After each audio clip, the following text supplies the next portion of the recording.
Digital Audio Health by Simatrax.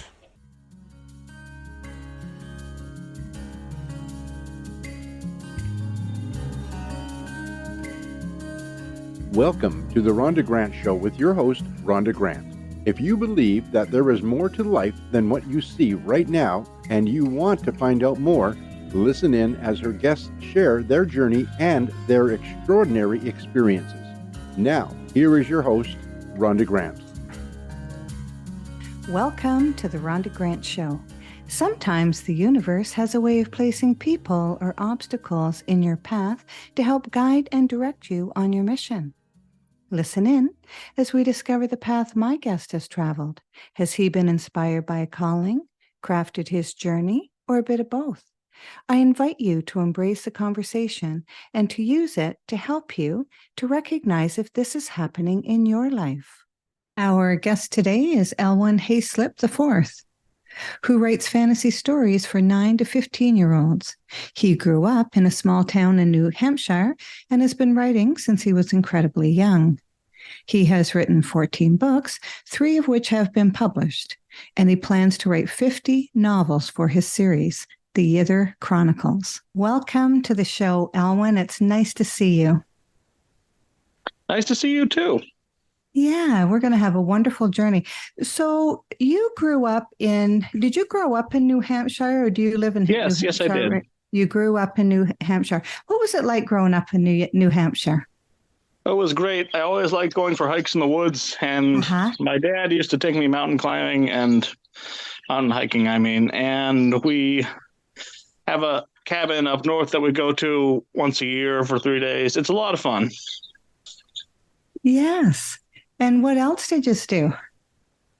What else did I do? When you were growing up? Yeah. When I was growing up, my grandparents had a cottage on a lake, and I would always go there in the summer.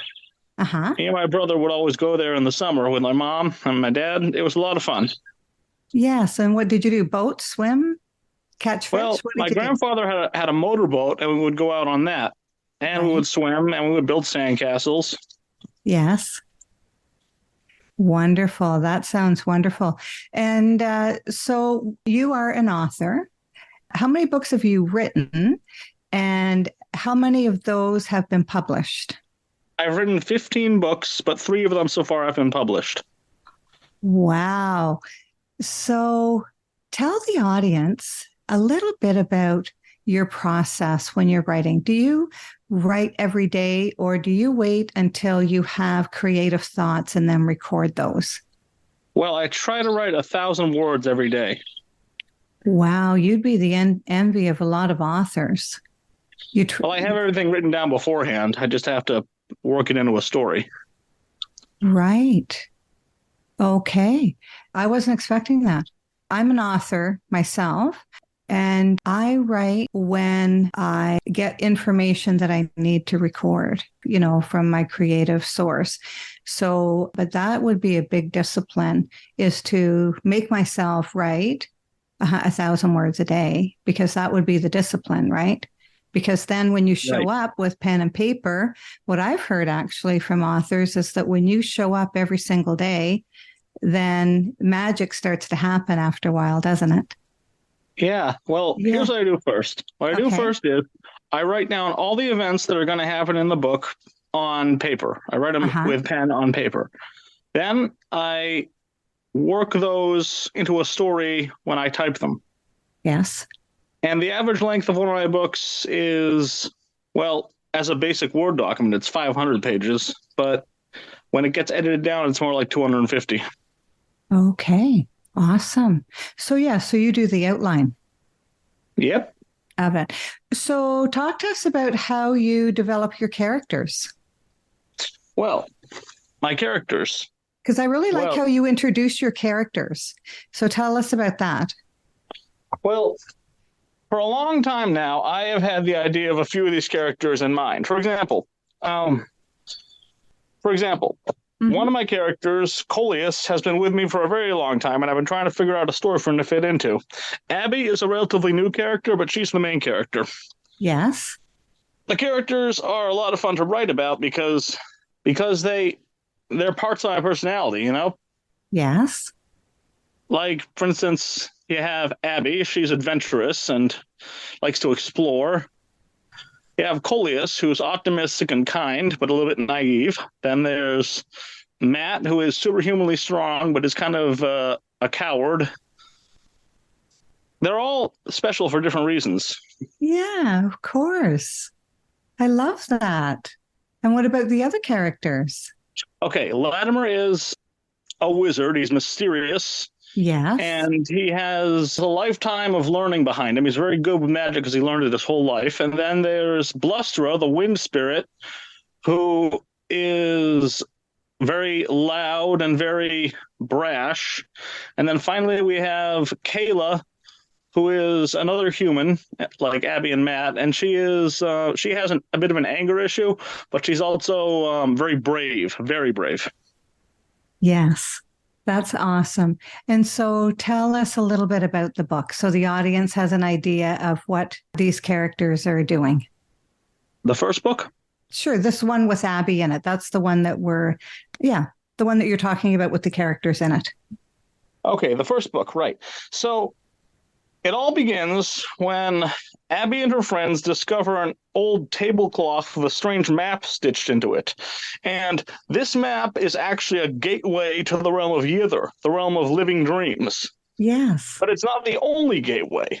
After they're done passing through it, they have to find another one. So they get sent to many realms, many strange realms inside Yither, and they have to figure out the secret of the lost Jester King, a mysterious being who went missing a long time ago and whose return is needed to save the world from an evil wizard.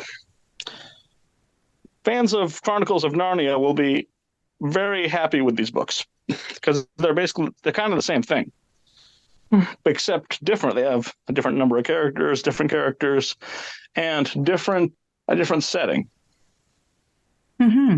And so you plan to write a few of these books? Yes, I do. Uh-huh. I plan to write 50 altogether. Okay, so each book is around 250 pages? Yeah, each book is around 250 pages. Do you do any sketches in the book? No.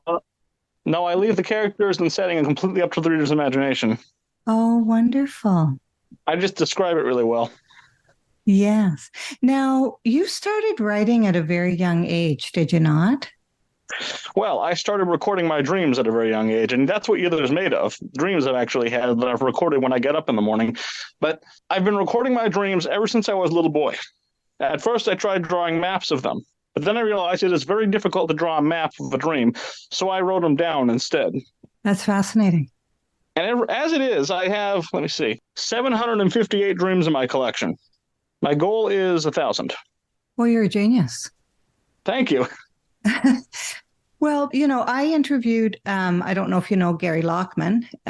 His book that I interviewed him with this year was called Dreaming Ahead of Time. And Gary Lockman has about 25 published books. He lives in England.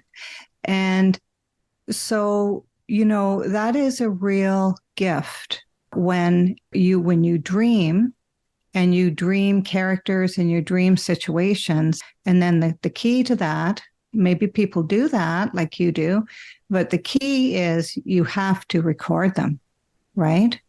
I mean, if you didn't record them, you couldn't remember, 758 dreams.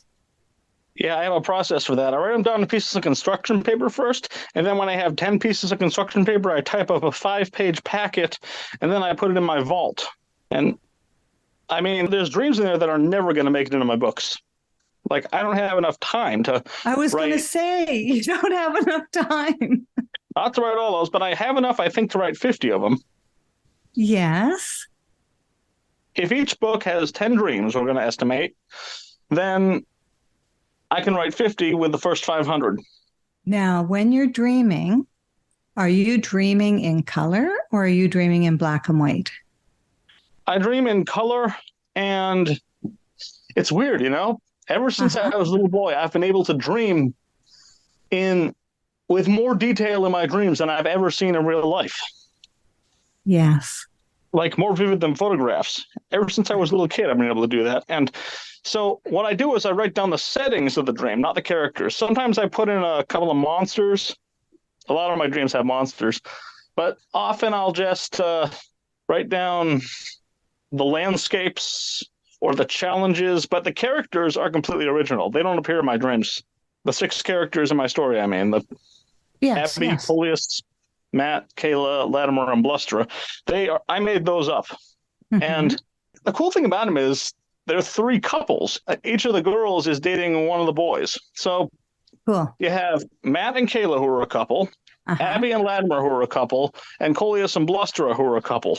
And these aren't, I shouldn't say this actually, because I want the readers to experience this for themselves, but it's really just a magical story. And each book is a journey. Wonderful. So when you're dreaming, do you have any flying dreams? Flying dreams? No, I never fly in my dreams. However, I sometimes imagine that I'm underwater and can jump really high. You're underwater and... You know, when you jump underwater, you come down a little... I mean, when you jump underwater, what happens is you go up higher than you would if you were on land because the water is buoyant. Right. So sometimes in my dreams, I feel as though I'm underwater when I'm really on land. Okay. That sort of feeling. Okay. Yeah. Yeah, but it's not flying. No, it's not flying. Well, I mean, it's interesting and it's remarkable that you dream in color and that you dream all of these things, write them all down. I mean, people who do things like this are the greatest people in the whole world, right? They're the greatest people in the whole world. And what I mean by that is they record. And that's the biggest thing, is recording your dreams and knowing, they're to be used, intuitively knowing that they're to be used in a book, right? Or shared. Yeah, well, ever since I was a little boy, I have admired the great surrealist masters. Okay, tell us about that. Lenora Carrington, Giorgio de Chirico, Hieronymus Bosch. Bosch wasn't really surrealist; he was pre-surrealist. Salvador Dali. I don't think M.C. Escher counts as surrealist, even though his work is pretty surreal. But I especially like Lenora Carrington. I have this book I read about her life. It was incredible. She went through so much. Did you know that she was engaged to Max Ernst for a while? Max Ernst, the famous painter, and they lived together in France. Mm-hmm. It was a really great story. But then World War II broke out, and, well, Max Ernst was a German-speaking man in France during World War II, so he was kind of judged harshly. And, well, you'll have to read it sometime. It's great. It's about, Lenora Carrington's life, Mm-hmm. Mm-hmm. So do you become inspired by reading these books, surrealist books?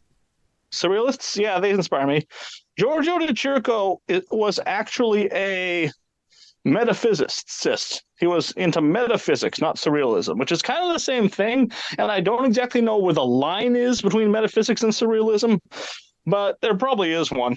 Mm-hmm. I mean, everyone knows Hieronymus Bosch, and he was that really scary medieval painter. Mm-hmm. Yeah, he painted monsters and stuff. Do you think they came to him in his dream? Yes, I'm certain of that, because when Bosch was a little boy, his entire village burned to the ground. And from that day on, he had horrible post-traumatic stress and nightmares about fire. So he was really good at painting scary stuff, Mm-hmm. I don't consider myself to be like Bosch. My dreams are a lot happier than Bosch's most of the time. Mm-hmm. But the process is the same, though, Ellwyn, right? Yeah, the process is the same. I don't paint, though. I do paintings, but they're not of dreams. Mm-hmm. Yeah. Well, the process is the same. And a lot of our great inventors, inventors, writers, artists, poets, all those people, they dreamed ahead of time and they dreamed things and they came true. And so the more they dreamed and the more they came true, the more they paid attention to their dreams and they would record them. And once years ago, I was, doing a lot of singing and learning how to play guitar. And I woke up in the night and I had a hard time getting back to sleep. But I woke up and I had the melody of a song, and it was really good. That's what I remember. And you know what I said to myself as I was trying to get back to sleep? What? I will write that down as soon as I get up in the morning. I lost that. I wrote a singer-songwriter at the time, and I never was able to capture that melody or those words again. And so, but I didn't know it wouldn't be there. That was the first time that I had woken up with a melody and words to a song, not realizing that unless I wrote it down, it would be gone. And so that's how I'm really amazed that you have been a student to your dreams, basically, and that you have recorded information that a lot of people like me missed because I thought I would remember and I didn't remember. My dreams linger for days sometimes, and sometimes they're gone as soon as I wake up. I can't really control that. Yes. But it's not every dream I have that I remember, just many of them. Yes, just many of them. Well, enough that you can write a book with. I learned something interesting. Do you know that famous poem, Kublai Khan? You know, at Xanadu did Kublai Khan, a stately pleasure tree. That poem came to the guy who wrote it in a dream, and it was supposed to have 50 verses. But he could only remember a few of them. So he woke up and started writing it down. And I didn't know that until I read it in the book. And it's amazing. Like, even I can't normally see text or hear poems in my dreams. It's mostly images. Yeah, from those images, though, you're able to create the words that go with the images, right? I try to describe them as best I can, but some things just defy description. Well, it's so elusive when it's in your dream, and those things can be really hard to describe. I've heard of people flying in their dreams. I've only flew once in my dream that I can recall. Maybe I'm flying all the time. I don't know. But I have only done that once. That's why I asked you if you had some flying dreams. I've never flown in my dreams, but that thing where I feel like I'm walking underwater, I get that a lot. Uh-huh. Yeah. And does it scare you or does it fascinate you? No. It just, you know what the weird thing is? In my dream, I accept it as normal. Yes. There are things in my dreams that I would never accept as normal in real life that I accept as normal in the dream. Yes. And there are recurring elements in my dreams, elements that come back again and again. And like, for example, let's see, what's one recurring element I have? Oh, the great unwritten Dr. Seuss book. Okay, I loved all the Dr. Seuss books when I was a little kid, and I've read all of them almost.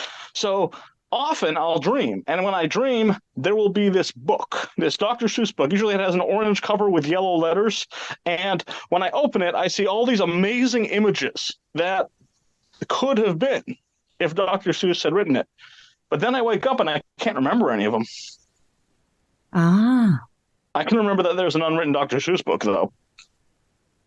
So I finally, after having that dream enough times, I finally realized if I want more Dr. Seuss books, I'm going to have to write them. But I won't write them in the form of illustrated children's books. I'll write them in the form of young adult novels. Oh, I see. Yes. That's a good idea. You know, I'm always reading something. I'm always reading a book. I have over 500 books in my room. Yes. That have all that I've read, and I'm still collecting. Every square available inch of wall space in my room is covered with bookshelves. So what types of books do you read? What are the variety? Usually fantasy novels. Usually novels with a fantasy theme. Yeah, it was great. I have lots of great novels. Oh, this one here is a science fiction. I'm in my room right now, so this one here is science fiction, but I have a few science fiction.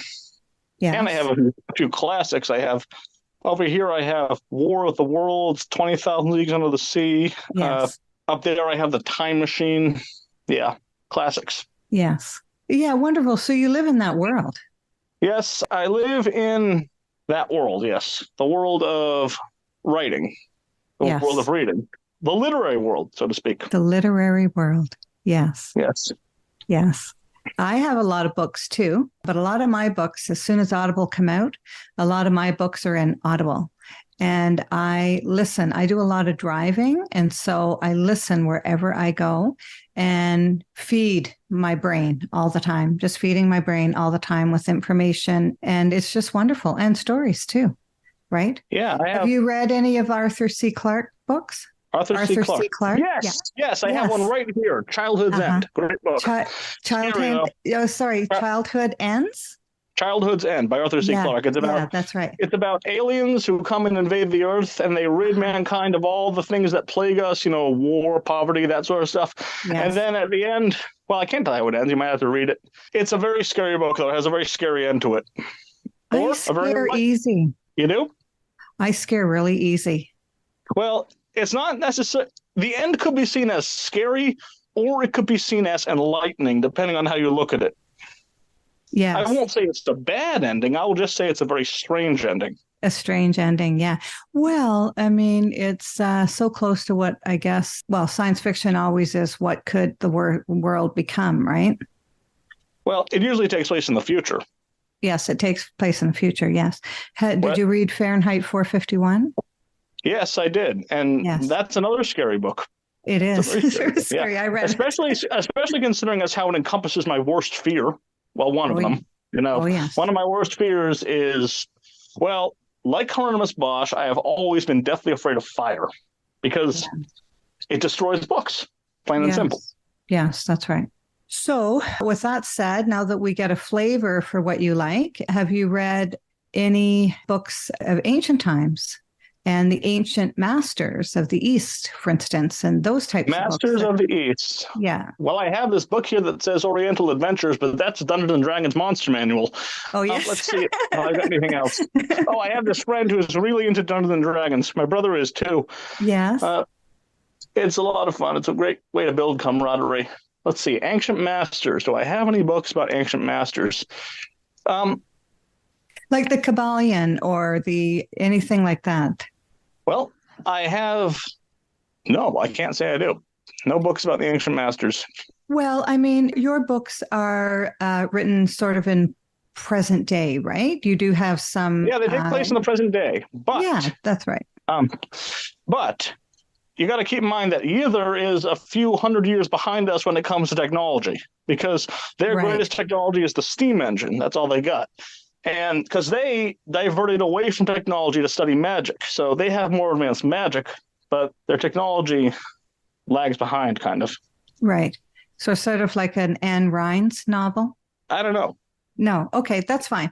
So you've said one of my favorite words at least half a dozen times, the word magic. Tell us about that. That is my favorite word. In my story? Magic in my story? Okay. Well, technically only one of my characters uses magic. That's Latimer. He's a magician. All the others manipulate energy by either from their own bodies or from the environment. But Latimer has the ability to cast spells that produce lightning, ice, fire. He has the ability to produce things like ropes and wood out of nowhere. And he can even produce food, which is unusual because in Harry Potter, if you remember, they weren't allowed to do that. You couldn't make food. But and why not? In my story, the rules of magic say you can't produce processed ingredients. So you can't produce bread. You can only produce like wheat and eggs to make the bread, but you can't produce the bread. Okay. So there are limits to what you can and can't do with magic. And one of the greatest ways to design a character is to give them limitations, because when you know a character's limitations, you feel like you truly know that character, everything they're capable of. Like, for example, we know that Abby's power controls fundamental light, but we also know that her power can't affect anything transparent because light passes through it. Yes. Or that there are certain elements in either that are immune to magic, and Latimer can't affect those. Or Blusterer, for example, a wind spirit, can't survive being trapped in a vacuum. Those sorts of things, Mm-hmm. And if you really want to know the inspiration for all this, I read this series called, you're familiar with Legos, right? Yes. Well, in 2001, Lego made this great series, this great story called Bionicle, which is a story of 6 elemental heroes, each wielding an element of nature, who go on a quest to awaken the Great Spirit. And it's a great story because, again, it's got camaraderie, it's got terrifying villains, it's got challenges that must be overcome. And I ended up collecting a ton of those books. I don't think I have any of the toys anymore, but I still have the books. And so you were inspired. I was inspired. My 6-person team was, yes, inspired by Bionicle. But you'll notice I didn't give them each an elemental power. I gave them each a unique power, but not elemental. Right. The reason for that is because I feel like the 4 elements or 6 elements thing has been really played to death. Like, there's always been elemental heroes. Like, this is the Bionicle Legends series. Yes. This is the first book in the series. And these are the books that really inspired me to get going on the other Chronicles. Because I've always loved stories of teams of heroes rather than one individual hero. Yes. Even Harry Potter had his friends. And so I assumed did Percy Jackson, although I gave the Percy Jackson novels a chance, okay? And for whatever reason, I didn't enjoy them. They're great books. I just didn't enjoy them. So it's just, you can't like every series that everybody writes because you have, you are looking for a style that resonates with you. And well, I read every book I buy. And if I don't like it, I donate it to the book sale that we have every year in our town center. At the town center. So, you said a couple of times about inspiration, inspire, and I wrote down the word inspiration. I'm really glad that you've connected your inspiration by reading books and other materials and your dreams and all of that, because, when I want to be inspired, and probably, are you still doing some hiking, some outdoor things like to? Not really. Only in the summer. In the summertime. But, what mystifies me is when I go to an art studio or I go to a museum. I love museums. I am touched to my very soul about the greatness that people have and that those artifacts have been saved and they are on display for, this day and age to go and view it. And I am truly inspired by all of that work. And so I'm really glad that you touched on that because it is important to be inspired. Some people are inspired by music. And I am inspired by music too. And, I can listen to a song and then have ideas about different things and write those ideas down. And sometimes they end up in a post and sometimes they end up in one of my books. So thank you for sharing that. It's important for other artists to know that. That we all pretty much have the same process. We just do it differently. But I'm really fascinated about your dreams. You're listening to the Rhonda Grant Show right now, whose podcast has been treated with digital audio health by my sponsor, Symatrex. And today we have the absolute pleasure to be speaking with Ellwyn Hayslip IV, and he's talking about his new novels that he has out, and he's going to let us know how we may purchase them.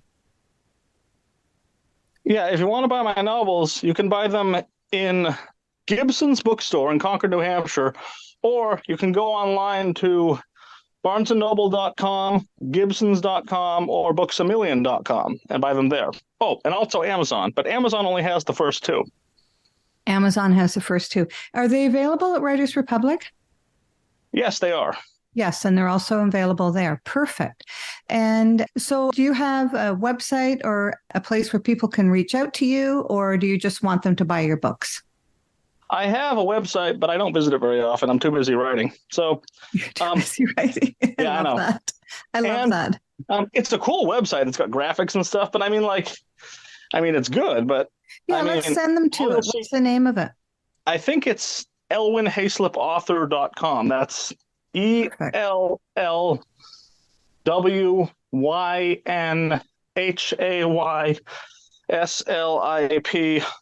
author.com. Yes. I have tons of different books. I have autobiographies. I have classic collections. I have the Divine Comedy by Dante Alighieri, the complete poem. I have Marvel Comics collections. I have Downstairs, I have my dad's entire collection of Marvel graphic novels, which he left me. And, oh, here's another classic, From the Earth to the Moon by Jules Verne. Sorry, I'm off topic. The Marvel books are incredible, and now they're made into movies and all of that. So, I love them. Pardon? Yes, I do too. My favorite is, I don't know, I like Doctor Strange. My favorite scene is the one at the end where he's like, he walks up to Dormammu and he's like, "I've come to bargain." Yes, I've come to bargain. He does it again and again and again and again. I love that. Yes. Yeah, there's some really good teachings in some of those movies, and I really like them too. It's one of the things that we go to the theater and watch because I want to see it on the big screen.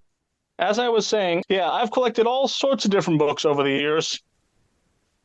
I even have old newspaper comics, Calvin and Hobbes, Gary Larson's The Far Side, and just so much great stuff. Yes. Can you tell us, what extraordinary discovery have you found in your life? What extraordinary discovery have I found? Dreams aren't meant to be kept to myself. I'm meant to share them. That's one of the discoveries. It's not really so much a desire. It's more of an obligation at this point. I do desire to share them, but it feels like an obligation. It feels like I have these amazing dreams, and I don't want to keep them to myself. Well, that's wonderful that you acknowledge that you have an obligation. So yes. That's people who feel that they've been guided, have those feelings, that they have an obligation to do what they're doing, right? To help people, and to, whether it's entertainment or helping people enlighten, right? Yeah. Do you feel that you've been called? That's a tough question, because ever since I was a little boy, I have had this fascination with dreams, but not just any dreams, my own dreams. I feel like it'd be cheating if I used someone else's dreams. Although, and bear with me, there are some episodes in future books where I borrow a concept from something I loved when I was a child, like a favorite childhood movie or something, but I don't do it verbatim. I just use the general gist of it. Yes. And put all this original stuff in. So, but I mean, it's really an homage. I love doing homages to things I loved as a kid. But anyhow, do I feel like I've been called? Well, ever since I was a little kid, all I wanted was to record my dreams. And I did maps of them. I drew maps. And I tried to express them in handwritten stories. But it was only recently that I learned how to type on a computer. Okay. And that really streamlined my production process. So the main thing about my stories is I am trying to bring back through my dreams, I am trying to bring back the feeling that I got when I was a kid from watching 90s era Saturday morning cartoons on Saturday morning. Uh-huh. See, these days, kids can watch their streaming services. Kids can watch what they want whenever they want. They don't have to wait for Saturday morning like I did. And I'm not saying that's a bad thing. I'm just saying that something is lost, because Saturday morning used to be very special. Uh-huh. Yep. The Saturday morning cartoons. Yes, Saturday morning cartoons, exactly. And when people read my books, they'll understand what I mean, especially if they themselves were 90s kids. But 90s kids really aren't the audience I'm looking for. I'm looking for basically the same audience J.K. Rowling had, 9 to 14, 9 to 15. Oh, yes. The same time I got into reading novels. And so what did you do in the beginning? Did you go to the library and choose some, or did you buy all of them? What, novels? Yeah, the novels that you started reading. When you started reading novels, would you go to the bookstore or would you go to the library and take them out? I would go to the library and take them out originally, but later on I would go to the bookstore. I have all these great novels. Like I have The Phantom Toll Booth by Norton Juster. That was my first novel, first novel I ever read. Great story, great illustrations. But my favorite novel of all time, and I think I should mention it while I'm on the air, is Howl's Moving Castle by Diana Wynne Jones. Okay. It was not recently, in the 2000s, it was made into an animated film by acclaimed film legend Hayao Miyazaki. Mm-hmm. And it's a great movie, but the book's so much better. It's great. It's a romantic comedy. It's a fantasy romantic comedy. So it's like, well, anyone who's read it knows it's about this girl who gets cursed into a 90-year-old woman by an evil witch, and she goes out to find the one wizard who can lift the curse. And it's just funny because this wizard is like a total jerk. He's rude, he's unpredictable, he's manipulative. Mm-hmm. It's a really great story. So it's a romantic comedy set in a fantasy world. I once tried to write a book like that, but it didn't get very far. This is before the other Chronicles. Mm-hmm. Did you read The Alchemist? No, and you're the second person to ask me that. No, I didn't. Yeah, that you would love that adventure. It's a really great adventure, and it's profound as well. So that's what I would recommend if you haven't read that, would be The Alchemist. It's also an Audible. But you like cool. to read, so yeah. Yes, I do like to read. Do you feel that you've been called or crafted your journey? That was one of the things that I wanted to ask. Oh, right. Called or crafted? My journey. A little of both. Uh-huh. I've been working on the concept that would eventually lead to the other Chronicles since I was old enough to hold a crayon. And at first I tried just drawing illustrations of my dreams, but then I realized that, it's a lot easier to write them down with words. And I have a great vocabulary. Mm-hmm. I won at least 2 spelling bees.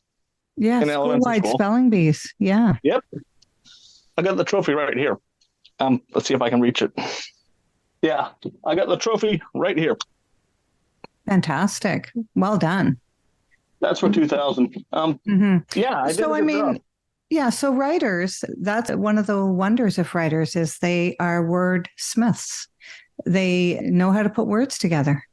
Well, I try my best. Yeah, well, it's wonderful. It's been a great pleasure to have you on the show and talk about your process and your love of books and love of reading and writing. The other Chronicles. So where did that name stem from, Yither? Well, if you rearrange the letters in Yither, you get a word that's almost like Earth. And there are other worlds in Yither that are anagrams of Earth. Okay. In book 2, we learn of a world that's an anagram of Earth, but I can't say much because I don't want to ruin it for my readers. Yes, that's right. Well, it's a wonderful word. It's catchy. I loved it when I read that, Yither Chronicles. It's awesome. So thank you very much for being on the Rhonda Grant Show. It's been a pleasure having you aboard, and I hope to talk to you again. Thank you. My pleasure. Theme song for the Rhonda Grant Show is Sun on the Water, composed and performed by my friend John Park Wheeler. This is Rhonda Grant with the Rhonda Grant Show, author of Magical Forces Within, Extraordinary Discoveries in an Ordinary Life, inviting you to look for the magical forces within yourself today and every day. Thanks for tuning in to the Rhonda Grant Show with your host, Rhonda Grant. If you would like to find out more information about Rhonda and her upcoming guests and the work that she does, go to her website, rhondagrantauthor.com. That's rhondagrantauthor.com. Digital Audio Health by Cymatrax.